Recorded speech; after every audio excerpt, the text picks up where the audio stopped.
Hello, family, and welcome to another episode of Role Model Experts Cafe. I'm your host, Dr. L, the Parent Whisperer, and today with me, I have the amazing Miss Terri Brinston. Did I say that right, Terri?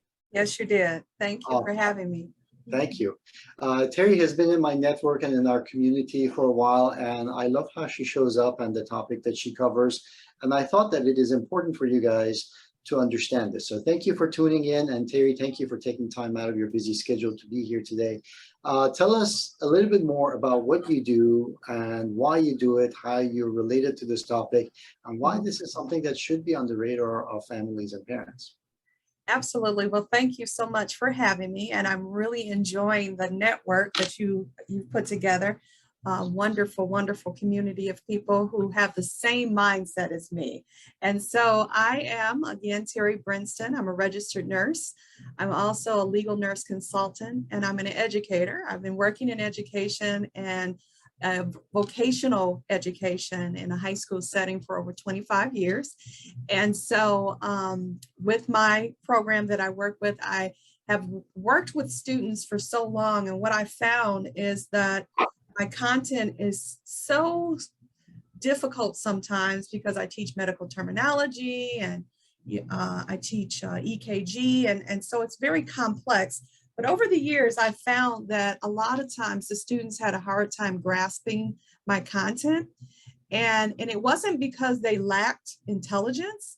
It was more so because they had so many barriers in their life that prevented them from really accepting the fact that this is something that they can learn. And so with that, I recognized that that was something that I went through as well as a teenager.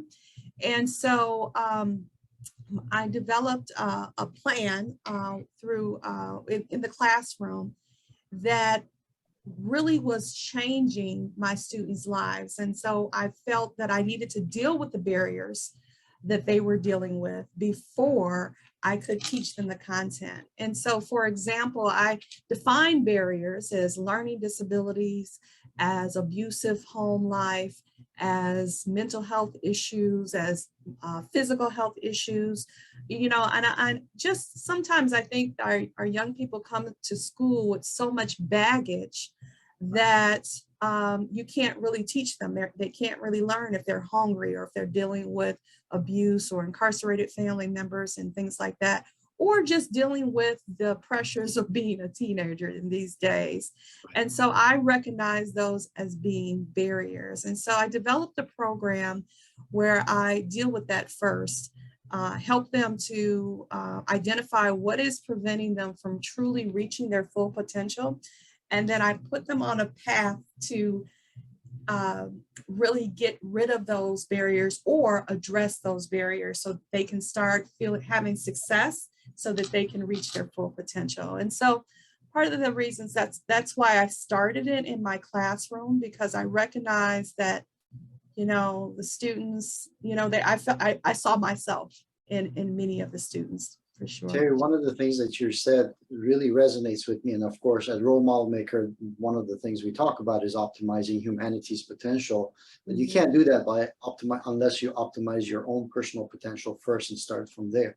And I recall from the private practice days where I wouldn't start on therapy and treatment for so many of the kids because their structural network, their brain, their digestion, all of those things were not set up in a way that was conducive to learning, to growth, to development.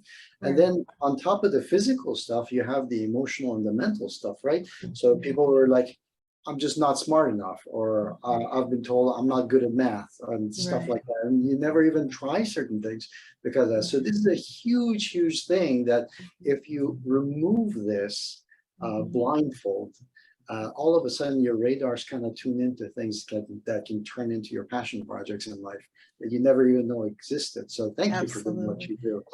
So your mission is very aligned with what we do. So in doing so, though, they say it takes a village to raise a child. And everybody in that village plays a role, from the teachers to the actual parents to all the support network that's out there. So what are some of the challenges that you have discovered, both in regards to the kids as well as the families that they're coming from, that is very common or typical that needs addressing? One of the things that one of the challenges of many, I had to really think about that because there's so many challenges, Right. is knowing exactly what direction to, or the family knowing where they should go for help. That's one of the major challenges. If I could back up a minute and just kind of tell you my why, and Yeah. this kind of will make sense as far as what we do. So growing up, myself personally, I had a learning disability. I couldn't read through high school. I was a special ed student, and I really, really struggled. And I accepted the fact that I was going to have a average life, okay, a mediocre life, and that was just my reality. But my father, he had cancer, and I was helping care for him as he was home from in hospice. And he looked at me and he said, "You should be a nurse." And that was the point in my life that I recognized that I could be something more than myself. And so that became my goal. But I had all of these obstacles that were in my way to prevent me. I couldn't read. I had low self-esteem. I was the opposite of what I thought a nurse looked like. And so recognizing that this is where I wanted to go, but this is where I was, I knew that I couldn't get there without help.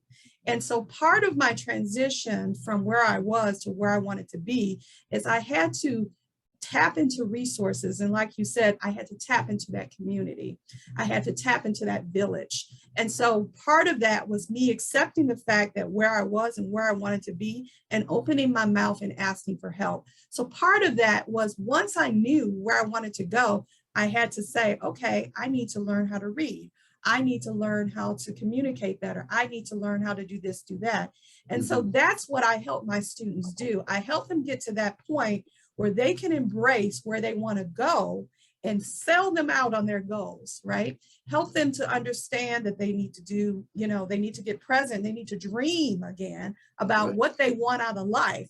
Then once I get them there, they're sold out on their dreams. Now I can connect them to the resources that they need to utilize in order to get there, that village approach. So what is my challenge? When I have a parent to have me work with their young person, when they come aboard, they don't understand that you need the village, and a lot of times we become, everybody wants to do good and look good and avoid looking bad. So part of that is you have to open your mouth and recognize that, I need help. And so that's part of the challenge, is parents accepting the fact that I cannot do this on my own, and that there is help out there to help me, and for them to just release that and let go all the garbage about feeling embarrassed or feeling like, I didn't do enough. I didn't, kids don't come with an instruction manual. You don't know, everybody doesn't know what to do. It's called trial and error, right? When you're raising your kids. Right. But part of that challenge is allowing the parents to realize that you're not alone, and it's okay to ask for help. And there is help out there. And so I help them to recognize that. I work with the parents to get them to the point to see what to look for. And then I transition and work with the child and help them to get to where they need to be and reach that full independence. Okay, so I have a couple of questions, but let's focus on this first, because we talked about challenges. And naturally, like you said, everybody wants to do good. But when we talk about that village in itself comes with baggage and past issues as well, right? So what are some of the things that you see typically the village has to overcome in order to make a change for the better as well, after they realize that they need help? Well, for just making sure that I understand your question, what do I see as far as what the village needs to do? Yeah, so for instance, sometimes parents need to do things differently, or kids need to do things differently so that they can start getting different results. If you do the same thing you've been doing, you get the same result. So what are some of those things, breaking those habits that, have been built into you, and those kind of things? Well, one of the things, as far as the parents, what I see is that there's a different way of communicating. You can't communicate with that child the same way as when he was, your baby. Now he's 19, 20 years old. You can't communicate the same way. So some of those habits that we have, you can't clean up the room, and sometimes it goes from both ways. The child really wants to stay the child. Right. The parent really wants to, keep them as a child, but the child also wants to be a grown-up. And so when we blur those lines of communication and those rules, it makes it very difficult for a child to really thrive. So that would be one of the things. Very good. And actually that brings me to the second question that I had, which is, what is the typical age that we're talking about when you're working with these kids and with the parents? Yeah. Well, we work with the students. I do have programs where I would work with the students in middle school. But specifically with the program that I'm doing with your Amazing Parents Network is definitely with young adults. So we're looking at seniors in high school through the age 25, even 30 years old, 30-year-olds that I've worked with in my yes. Right. And you'd be amazed at how many, are out there. And so, I can work with that range of young adults for this particular program. Yes. Perfect. So Terri, for those quote unquote big kids, what would be your advice as far as the one thing, if they're watching this, that they could take to heart and start implementing right away after this so that they can start seeing some results and changes? One thing I would tell my young adults or adults to do is start dreaming. Get really connected to your dreams. I think sometimes when we our young people, they graduate from high school and they're running this race by looking behind and looking next to them and seeing what everybody else is doing. And it's not really embracing, what do I want? What do I like to do? Through high school, it's like, okay, everybody's applying to college. Maybe that's what I should be doing. Or maybe everybody's going to the military, or everybody's going back into work, whatever your peers are kind of, what everybody else is doing. So I would advise you to just take a minute and think about what is the things that wake you up in the morning. What are you excited about? Start dreaming again. And if you don't know what those things are, then you need to really get present and start to be active, because sometimes you don't know what you like, but you definitely will not find out what you like by doing nothing. And so if you know your desires and your dreams, you need to really get connected with them. If you don't know what they are, then you really need to get active and start to explore different things so that you can see what you enjoy doing. So definitely get in connection with your dreams again. That's a really powerful advice, Terri. I can definitely see that actually now more and more kids, I see that in them. That's because of social pressure, because of what the parents want or what society puts on them and tells them that is the norm or the accepted thing, that they forget about themselves and who they are. And starting with that, clearing your slate and trying to discover who you are is really important, and advice that I wish I had gotten when I was in that age, because I definitely took the hard route before I discovered what my passions were. And usually when you get older, you have responsibilities and obligations, and it's not as easy to now start pursuing your dreams and passions. And well, that's one of the things that we do by working with the parents first, because we connect them to their dreams. It's like, okay, I'm sure all your life you probably didn't want for the rest of your life to be mom, and I'm sure you had dreams yourself. And so we also help our parents to get connected to, okay, why are you putting up with this? Did you not have dreams, or is there something that you want to do?